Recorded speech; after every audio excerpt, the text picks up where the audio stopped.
কিসের অহংকার রে ভাই? কিসের অহংকার?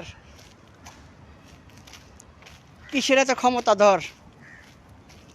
কিসের অহংকার আর কিসের ক্ষমতা? পানির কাছে সব হেরে গেছে। যে সমস্ত বোনেরা আমার মা বাবার আদরের সন্তান, ভাইয়ের কলিজার টুকরা বোন পানির মধ্যে পড়া ভাইসা রয়েছে, জীবিত থাকতে গায়ে একটা ধুলাও লাগতে দেয় নাই। অহংকার লাভ নাই। কত ক্ষমতাদর্শী লোক ছিল, নিরহ মানুষগুলোকে গুলি করে মারছে, পানির কাছে হেরে গেছে। এটা একটা আল্লাহর নির্দেশন যে আল্লাহ যে পাওয়ারফুল, আল্লাহর যে কিছু লাগে না, আল্লাহ এমনি পারে। বোঝার মতো অনেক কিছু আছে। তাই বলি কি, অহংকার আমরা ছাড়ি,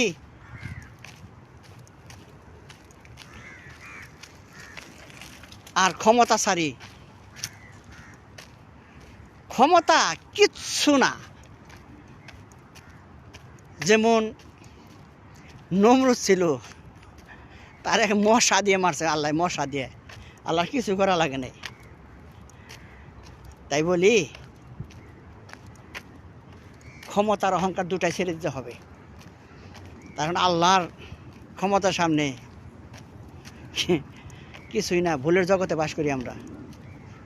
সাবধান হয়ে যাই।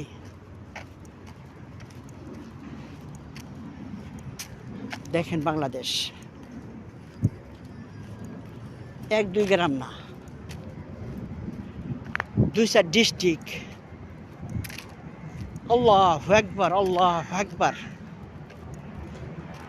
পানিতে ভাসিয়ে না যাচ্ছে। কোথায় সে ক্ষমতাশীল লোক? পারে না ক্ষমতা দেখাতে পানির সাথে?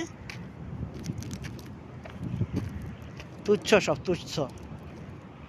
তাই বলি আমরা সবাই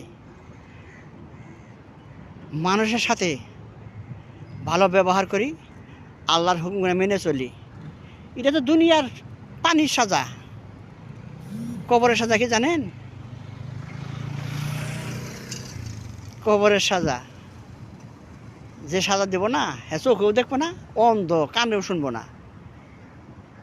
মালাইকা বলতে হয় তাদেরকে, ফেরেশতা। আমরা বাংলা ভাষায় বলি ফেরেশতা। সাবধানে যাই ভাই, সাবধান, সাবধান।